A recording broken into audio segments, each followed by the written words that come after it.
کوئی آدمی کسی سپر سٹور میں جاتا ہے نا تو وہ دیکھتا ہے کہ بھائی مجھے کوئی امپورٹڈ چیز چاہیے، جو جاپان سے کوئی چیز آئی ہوگی نا، گاڑیاں ہم دیکھتے ہیں تو کہتے ہیں وہی جاپانی گاڑی خریدنی ہے. کیوں جاپانی گاڑی کیوں خریدتے ہیں؟ پاکستانی کیوں نہیں خریدتے؟ کوئی آپ نے دودھ خریدنا ہے، آپ نے کوئی چاکلیٹ خریدنا، جو آپ نے کچھ خریدنا ہے تو ترجیح ہماری یہ ہوتی ہے اگر میرے پاس پیسے ہوں کہ میں یورپ سے آئی ہوئی کوئی چیز خریدوں. کیوں؟ اس لیے کہ وہ انگریز ہیں؟ اس لیے نہیں، اس لیے کہ مجھے پتا ہے کہ اس نے جو چیز بنائی ہے پیور چیز بنائی ہوگی، یہ خالص چیز ہوگی، اس میں ملاوٹ نہیں ہوگی. اس نے اگر لکھا ہے کہ اس میں یہ 10 اجزاء ہیں تو یہی 10 اجزاء ہیں اس میں، اس کے علاوہ کچھ نہیں ہے اس میں. اس کی سچائی، اس کی امانت داری کی وجہ سے ہم اس کی پروڈکٹ خریدتے ہیں. اور کسی پاکستانی کی پروڈکٹ ہم اس وجہ سے نہیں خریدتے کہ یار پاکستانی پروڈکٹ ہے اس کا مطلب اس میں گڑبڑ ہے. تو ہماری جو معیشت ترقی نہیں کر رہی اور ان کی جو معیشت ترقی کر رہی ہے وہ پینٹ پہننے کی وجہ سے یا داڑھی منڈانے کی وجہ سے نہیں، وہ سچ بولنے کی وجہ سے ترقی کر رہے ہیں.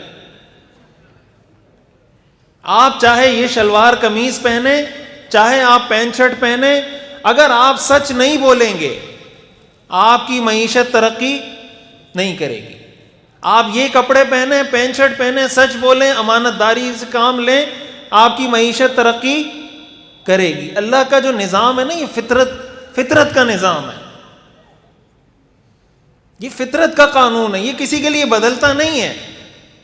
ایسا نہیں ہے کہ کافر پانی پیے گا تو اس کی پیاس نہیں بجھے گی، مسلمان پانی پیے گا تو اس کی پیاس بجھ جائے گی. کیوں؟ اس لیے کہ وہ مسلمان ہے. کبھی ایسا نہیں ہوگا.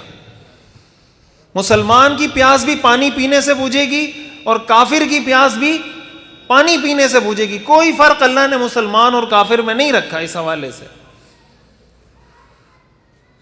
ہمارے استاد محترم ہمیں ایک مرتبہ بتانے لگے کہ ایک انگریز مسلمان ہو گیا. تو انگریز تو صفائی ستھرائی بہت کرتے ہیں، ہم مسلمان تو سمجھتے ہیں کہ میلا رہنا، گندا رہنا یہ شاید اسلام ہے. اسلام کسی کو کہو نا صاف کپڑے پہن لو، بھائی پسینے کی بو آ رہی ہے کوئی نہا لیا کرو، کہتے ہیں یار بس فقیر لوگ ہیں، بس ملنگ لوگ ہیں، ٹھیک ہے چلتا ہے. یہ کون سی فقیری ہے بھائی؟ حدیث میں آتا ہے رسول اللہ صلی اللہ علیہ وسلم نے اس شخص کو مسجد کے قریب آنے سے منع کیا ہے جس نے پیاز کھایا ہو. پیاز کی بدبو ہوتی ہے، کسی کے منہ سے کسی کے منہ سے لگ کے بات کریں تو آپ کو بدبو آئے گی پیاز کی. ایسے شخص کو مسجد کے قریب آنے کی اجازت نہیں جس نے کچا پیاز کھایا ہو. اور جس سے پسینے کی بدبو آ رہی ہو اس کو اجازت ہوگی. لوگ سگریٹ جلاتے ہیں کسی بھی پبلک پلیس پر بیٹھ کر، خود تو اپنے پھیپڑوں کو خراب کر رہا ہے، 10 اور لوگوں کے بھی گردے اور پھیپڑوں میں وہ دھواں پہنچا رہا ہوتا ہے اللہ کی رضا کے لیے کہ یہ بھی ساتھ مرے. کسی کو منع کر دو تو وہ اس کے تیور تبدیل ہو جاتے ہیں کہ یار میں سگریٹ پی رہا ہوں، تمہیں کیا بولا ہے. آپ کو پتہ ہے رسول اللہ صلی اللہ علیہ وسلم نے فرمایا مجھے دنیا میں کچھ حبب الی من دنیاکم ثلاث، تمہاری دنیا میں مجھے 3 چیزیں محبوب ہیں، ان میں سے ایک چیز خوشبو ہے. ایک چیز کیا ہے؟ خوشبو ہے.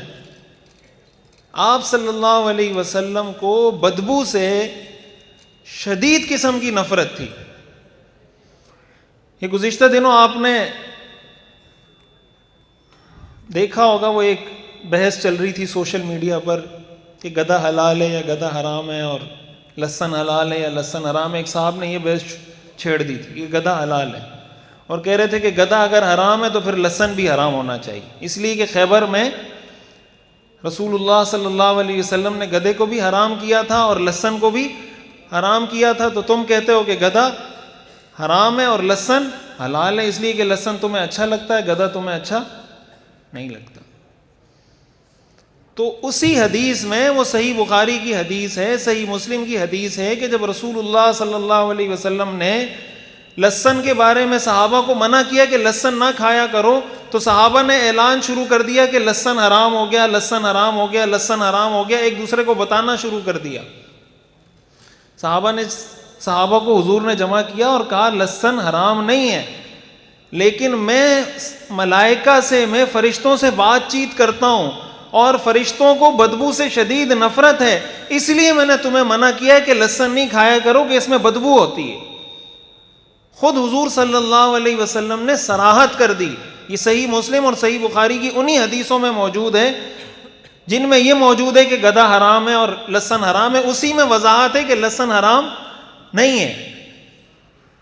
تو اس کے منع کرنے کی جو وجہ حدیث میں بتائی گئی وہ کیا ہے کہ اس میں بدبو ہوتی ہے، کہ وہ آدمی کھائے کچا لہسن اگر کھائے تو منہ سے بدبو آتی ہے۔